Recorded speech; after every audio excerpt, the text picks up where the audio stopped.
Sanctus, Sanctus,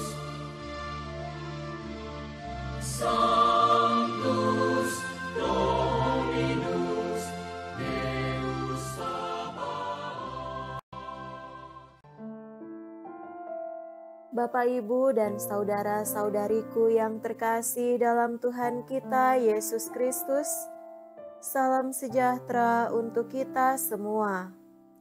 Berkat Allah yang Maha Kuasa senantiasa menyertai kita.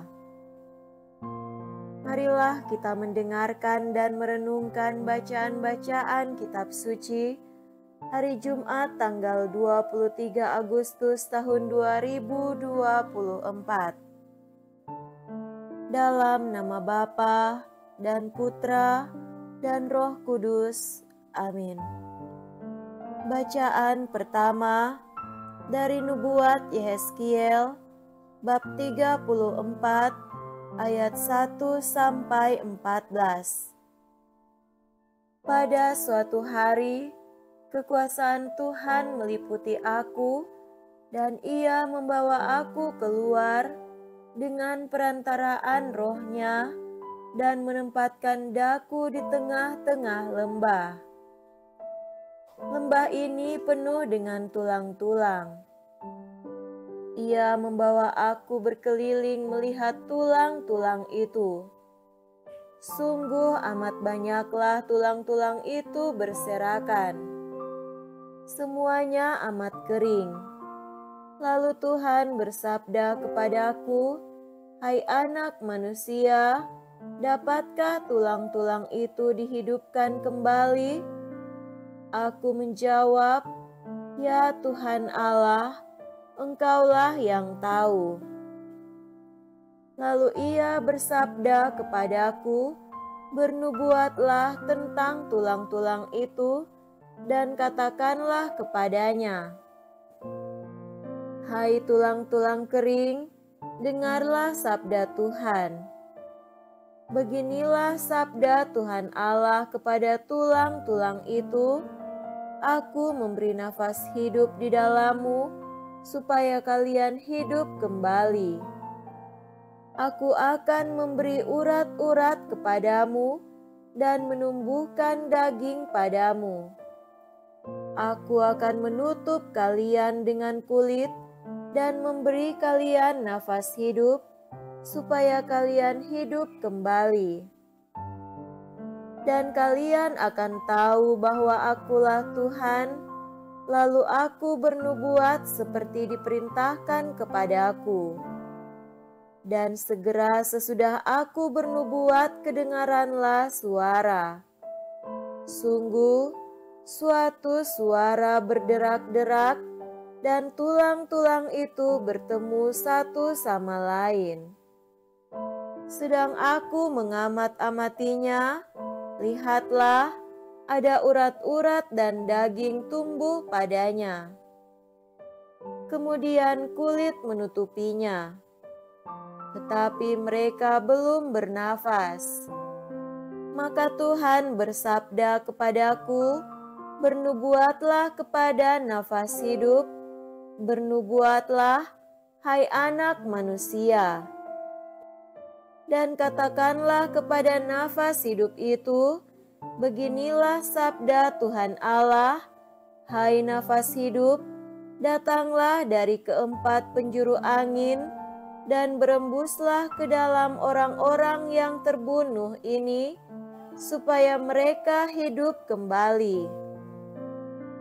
Lalu aku bernubuat seperti diperintahkan Tuhan kepadaku. Dan nafas hidup itu memasuki mereka, sehingga mereka semua hidup kembali. Mereka tegak berdiri, seperti pasukan tentara yang sangat besar. Kemudian Tuhan bersabda kepadaku, "Hai anak manusia, tulang-tulang itu ialah seluruh kaum Israel. Sungguh, mereka sendiri berkata, 'Tulang-tulang kami sudah menjadi kering, dan harapan kami sudah lenyap, kami sudah hilang. Maka bernubuatlah dan katakanlah kepada mereka, beginilah sabda Tuhan Allah, sungguh aku akan membuka kubur-kuburmu dan membangkitkan kalian dari dalamnya, hai umatku. Dan aku akan membawa kalian ke tanah Israel. Dan kalian akan mengetahui bahwa akulah Tuhan pada saat aku membuka kubur-kuburmu dan membangkitkan kalian dari dalamnya. Aku akan memberikan rohku ke dalam kalian, sehingga kalian hidup kembali, dan aku akan menempatkan kalian di tanahmu. Dan kalian akan mengetahui bahwa aku, Tuhan, yang mengatakan dan membuatnya. Demikianlah sabda Tuhan. Syukur kepada Allah.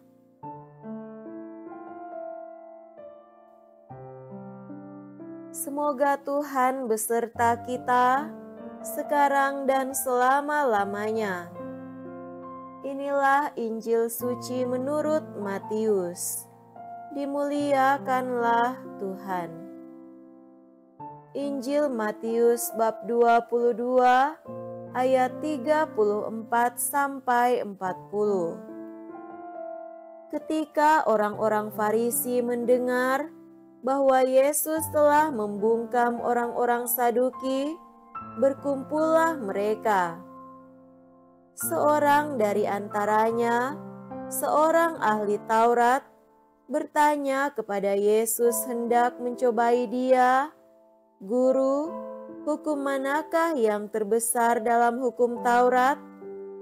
Yesus menjawab, "Kasihilah Tuhan Allahmu dengan segenap hatimu, dengan segenap jiwamu, dan segenap akal budimu. Itulah hukum yang utama dan yang pertama, dan hukum yang kedua, yang sama dengan itu ialah, kasihilah sesamamu manusia, seperti dirimu sendiri. Pada kedua hukum inilah tergantung seluruh hukum Taurat dan kitab para nabi." Demikianlah sabda Tuhan. Terpujilah Kristus.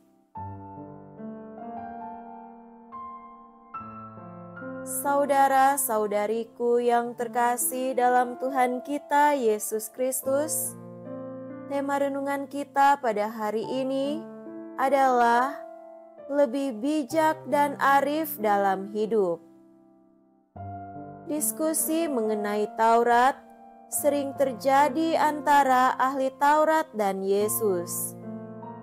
Hal ini lumrah sebab wibawa seorang guru Yahudi terletak pada penguasaannya akan Taurat. Guru yang tidak cakap dalam hukum-hukum Taurat akan kehilangan wibawa, bahkan akan ditinggalkan oleh murid-muridnya.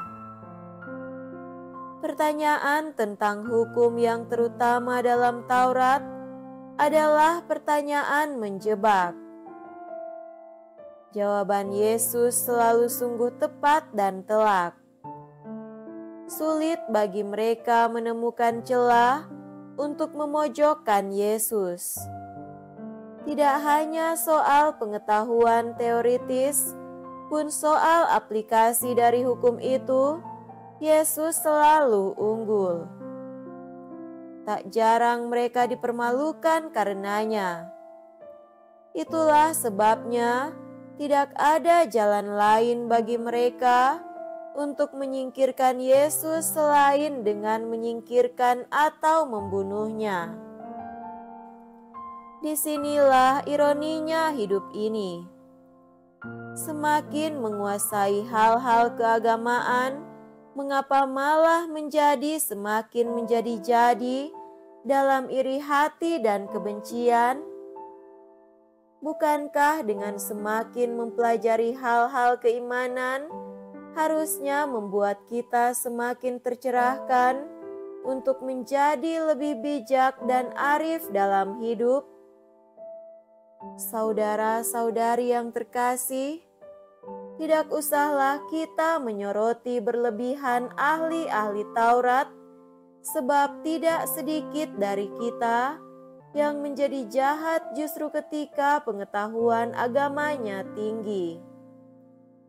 Penguasaan yang luar biasa terhadap hal-hal terkait kitab suci ternyata tidak membuat kita semakin menyerupai Kristus, tapi justru menjadi alat pijakan untuk mengumbar status sosial. Ini fenomena hampir semua orang beragama.